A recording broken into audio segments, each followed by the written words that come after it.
Hello and welcome to episode 4 of Designers Learning jQuery. Today we are going to learn how to make a simple tabbed interface without using a plugin. First up, let's take a look at a sample of what we'll be building, which I have right here. So here I have a page dedicated to the noble gases because who doesn't like a little bit of chemistry? And you can see that as I click on each of the tabs, the content that corresponds with that tab shows on the screen. So we're going to start over here with a blank HTML page and we'll see how we can put that together. So here is a project setup just like we set up in episode 1. And I'm going to start here in index.html. So if we take a look at this page, the first thing we have on the page is a heading. And then we've got two sections on the page. We have one section that contains the content for each of the tabbed areas. And then we have the section that's the tabs themselves. So we're going to get started by setting up the content area first, since that's the most important part of the page. And through the magic of copy and paste, here we have all of our content, and I'll just quickly review the HTML structure. So I have a div with a class of tab content, which contains the entire area. And then inside of there, each content section is wrapped in a div with a class of tab, and then it has a unique identifier. In this case, for the unique identifier, I'm using the atomic symbol for each of the elements, but you could name this anything you like. So this could be, for example, tab 1, tab 2, etc. Now, I like to choose more semantic names for my IDs and have them actually describe the content that's inside, because inevitably in every project you work on, for some reason, those tab sections will need to be reordered, and if you number them or letter them, then you have to go through and redo everything when you have to move them around. Now that we have our content in there, let's save the page and refresh it in the browser. And you see we have an H1, which tells us what the page is about, and then a series of sections, each headed up with an H2 and a paragraph. Now I've used a heading and a paragraph inside each section, but these could contain any information or types of elements that you wanted at all. So it could include video, it could include audio, it could include images, multiple levels of headings, multiple paragraphs of text. In this case, I'm just keeping the page relatively simple with just a heading and a paragraph of text. And that paragraph of text, by the way, is just pulled directly from the Wikipedia pages for each of these elements. The next thing that we need to add to the page is the actual tabs. And we're going to make that look like this. So I'm going to have an unordered list with a class of tabs. And then inside there, I'll use list items to create each tab. So I need 6 list items, each with a link nested inside of it. So first up, I'll create the link to helium, and then neon, and then argon, and then krypton, xenon, and finally radon. Save this and go back over to the browser and refresh. You'll see that if I click on one of these links, it'll move that section of content to the top of the screen, and my back button will then take me back up. So if I want to read argon or krypton, and if I get to the bottom of the page, it just moves it as far as it can. Helium, there's helium at the top of the page.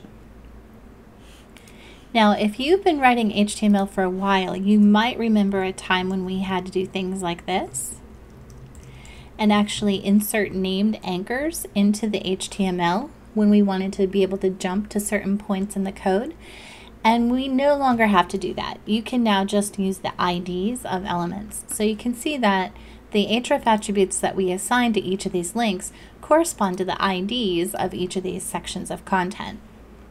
Now that we have our HTML set, let's go ahead and style that up with some CSS. And I'm actually going to pop this open beside it so we can take a look at both the HTML and the CSS at the same time. So we'll start with some basic styles for the body. And I am using those new color names for the colors instead of hex codes. So much easier. And we'll go ahead and set the font family to a sans serif. Make the page look a little more modern. Okay, and if we refresh the page, now we can see those changes take effect. And then we'll just do some quick changes. I want that heading to be white, and I'll make the paragraphs a little more readable by setting a line height. Okay. Now next I need to style the tabs, because obviously a bulleted list doesn't look anything like tabs. So here's our tab list here. So we can just say tabs. And this is an unordered list, so we want to remove the list style. So we'll just make that none. That'll get rid of those bullets. And then we need to set both the margin and the padding, if we can type correctly, to 0. And the reason we need to do both is some browsers use margins, some use padding, and so to kind of cover all of it, we'll just set both of those to 0. Next, we need to get the list items to line up inside the tabs, so that's easy enough. We'll just make those display inline block. And now if I come back over here and refresh the page, you can see that those line up nicely right across the screen. Next, we want to style the links that are inside, and we'll set a background color for those, so light steel blue, so it's a nice contrast to our background. We'll go ahead and set a border radius because that helps it look more like tabs. We'll set the color to white. It'll be a little easier to read on the blue color. Very important to set the display to block because we're going to be adding some padding around those elements. 0.5 ems and 1 em. And then finally we want to get rid of that underline on those links. So let's take a look at what that looks like. So we can see these now look like tabs. So that's very exciting. We're making some progress. Now I do want to point out something important that we did. It would have looked exactly the same if I take the background and border radius and put those on the list item, and then the padding and put those on the list item as well. Save that file and come over here and refresh. You'll see that that looks exactly the same. And you might be wondering, why would I put the styles in the links instead of on the list items themselves? Well, let me show you really quickly. The way it is right now with the styling on the list items, I can't click anywhere in this tab except on the text itself. So as soon as I move even a little bit out from that text, this area isn't clickable. And it looks like a tab, so it looks like the whole thing should be clickable. So this impacts the usability of the page. If I go back over here to my code and put those things, those styles back on the link itself, rather than on the list item, and then come back over here and refresh, you'll see that even over here in the corner now, it's clickable because this entire area is now our link. So keep this in mind when you're styling navigation items, tabs, buttons, things like that. You want to make the clickable area as large as you possibly can. Now the next thing that we want to add is a color change when we hover over those tabs. And we're just going to go ahead and use a color called tomato or tomato. It's kind of an orangey red, so it's a nice contrast to the blue that we've selected as the background. Now that we have our tabs styled, let's go ahead and style the content areas. So each of those is wrapped in a div with a class of tab, and we'll go ahead and set the background to white. And we'll create a border around those. And we'll use a color called Ghost White, which is really kind of a pale blue. We'll add a little padding to those. And if we come over here and refresh, Now we can read that a little more easily because we have it on a nice white background instead of on the blue background. And you can see that we haven't impacted the functionality of the page. Clicking each of these still jumps us down to the appropriate area of the page. So if somebody comes to our page and doesn't have JavaScript enabled, they'll still be able to read and access all of our content pretty easily. But now let's take a look at how we can take this basic example and progressively enhance it for the users who do happen to have JavaScript enabled. So let's go back into our code and we'll open up scripts.js. And we're going to get started writing our code in here. So the first thing that we want to do is we want to hide all of those sections of content. We'll select those. Oops, it's tab, and we'll say hide. So now if I come over here and refresh the page in the browser, those all disappear. Now the next thing that we need to do is add the code that will show the appropriate areas when one of the tabs is clicked on. So for example, when I click on the Helium tab, I want to show the Helium section. So the best way to get started when you're going to write some jQuery is to think about what action it is the user is taking. And in this case, the user is clicking. So we want to do something when the user clicks. The next thing we have to decide is what is the user clicking on? And we know that it's any of these links that are in our tab bar. So let's go ahead and select the links that are in the tab bar. So we'll select the UL with a class of tabs, and then we'll find all of the links that are in there. And we know that we want to react to a click. So we'll say on click. Then we put a comma and we write a function, and a function is followed by opening and closing parentheses, opening and closing curly brackets. And we'll just go ahead and add the semicolon to the end of the line before we forget and hit enter. Now, what is it that we want to do when the user clicks? We want to find the correct section of content and show it. We can do that really easily. Because we have stored the ID of the associated content right here in the href attribute, all we have to do is use that to tell jQuery which section to show. So that will look like this.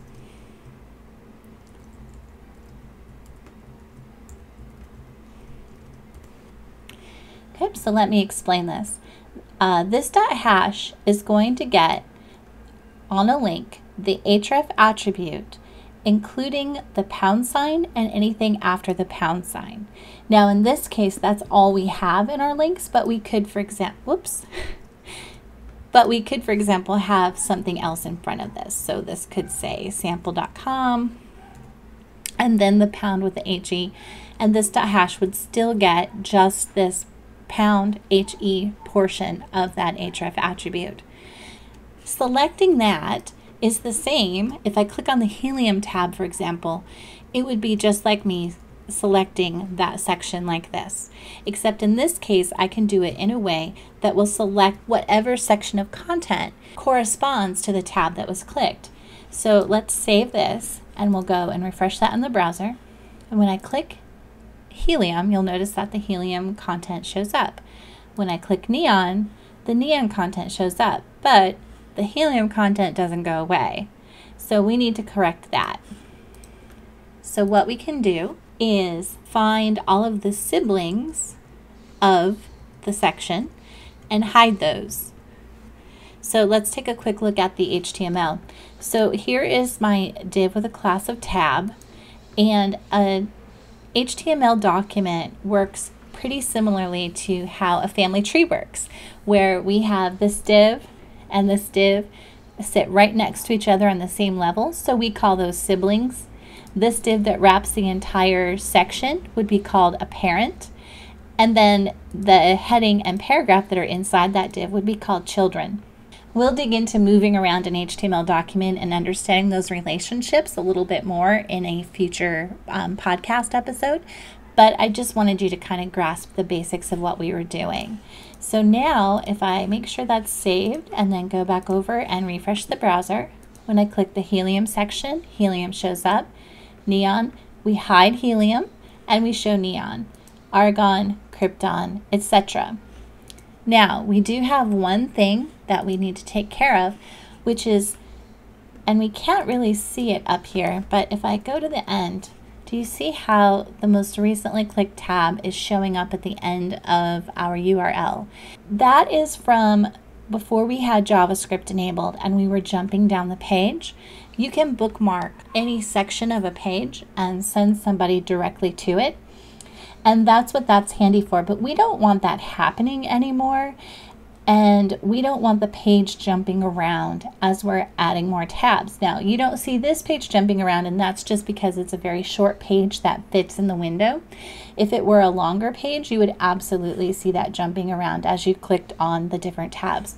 So let's go ahead and cancel that action from happening. So the way that we do that is in the function in the JavaScript file, we add an E here.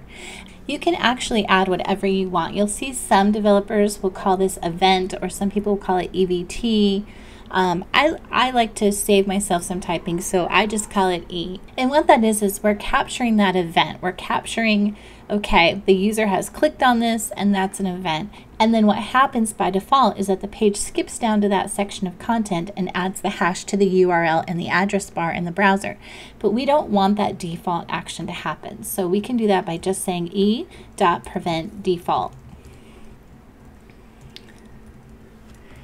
And now we can prevent, so let's go ahead and get rid of that off the URL and refresh the page. And now if I click helium, and you'll see if I go to the end, it doesn't show up anymore. And I click neon and I can go over and it's just not there anymore. So we're preventing that default action, and we're only doing that for users who have JavaScript enabled. So for users who don't have JavaScript enabled, the page will still continue to work as they expected. Now the next thing that I'd like to do is to highlight which tab is currently active, because we can't really tell by looking at the tabs which one we happen to be looking at any given time. First, let's add a class for it, and I'm going to add that here. Whoops, we need to go a.current. And we'll make the background ghost white. And we'll make the color steel blue, because that white the white text isn't going to show up very well on a blue background. Now we need to make sure that we're adding that class. So if I come over here, I can get the link that was just clicked and add a class of current, just like that. So make sure I save that, come over here, refresh the page in the browser, and if I click helium, you can see now that helium is a lighter shade of blue. It's highlighted to show us that that's the tab that we've clicked on. If I hover over it, it still turns that tomato color.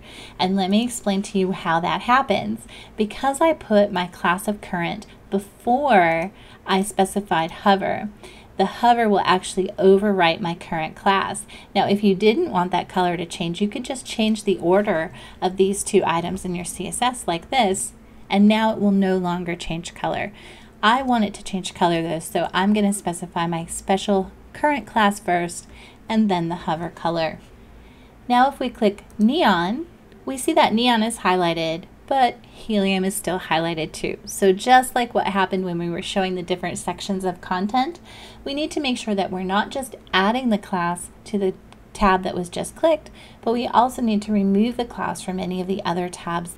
So here's how we'll do that. We'll select that unordered list that holds all of our tabs, and then we'll find anything that happens to be in there with a class of current, and then we'll remove that class of current. And then we'll add the current class to the item that was just clicked. So I'm going to save that, refresh the page in the browser. I click on helium and we see that helium is highlighted. I click on neon and now we see neon is highlighted and helium is not. Argon highlighted, nothing else is. So now our code is working pretty well. The only problem we have is when I first load up the page, none of the content is visible. Now I could spend some time writing a little bit of code to say, hey, when the page is first loaded, get the helium tab and add a class of current and then show the helium content. But that's what happens when we click on the Helium tab anyway. So let's just simulate clicking on the Helium tab. So jQuery can actually do that for us. So here we have our tabs, and we're going to find all of our links. And now what we want to do is at the end of this parenthesis, which closes down here, we're going to say first. So we're getting just the first link, and then we'll call the click method. So basically we're asking jQuery to click the first link for us, and that will take care of adding the current class and showing the content in the first tab. So let's save that and head back over and refresh the browser, and you'll see that as soon as the page loads up, the first tab is clicked and it has the class and the content shows up, and now our page works exactly as we'd expect. And that's how simple it is to do tabs without using a jQuery plugin. Now we do have a quick improvement we can make to our code to optimize it and make it run just a tiny bit faster. Now you might think that it's probably not worth it, but when you start writing more complex jQuery where you have lines and lines of code, these little optimizations add up and make a big difference in how quickly your code runs. So I'm going to show you. Do you see how we have $sign and then we're selecting the UL with a class of tabs here, but then we're doing it again here? Well, each time that we $sign and select something, jQuery has to dive into the entire HTML document to find the element that we've asked for. We can actually save that item so that jQuery doesn't have to look for it again. And that's referred to often as caching a selector. And let's take a look at how we can do that. We'll do that very first thing in our document. So we'll set up a var and we'll call it tabs. And don't forget, variable is just a container. And we'll select that unordered list with a class of tabs. And now, instead of putting our selector here, we can just use that variable name both times. And how this will work is jQuery only has to go into the HTML document and find the unordered list with a class of tabs just one time, and then it's saved in this variable. And now when we use that variable to refer to it, jQuery doesn't have to go look for it again. It already has it. jQuery says, oh, you need the tabs? I've got it. It's right here. I don't have to go look for it in the document. I already have it. So that's a little optimization. Anytime that you use a selector more than once, you want to make sure that you cache the selector, which just means that you save it in a variable and then use the variable to refer to that item. So we have working tabs with no jQuery plugin. And look at this, we have 10 lines of JavaScript. Now technically, we have 2 blank lines, so that brings it down to 8. And really, this block right here is 1 line of code that we've broken out onto separate lines to make it easier for ourselves to read. Computers don't care how that's formatted. That's to make it easier for us. So really, working tabs with no jQuery plugin in 3 lines of code. This is a great example of how much you can accomplish with jQuery with just writing a little bit of code.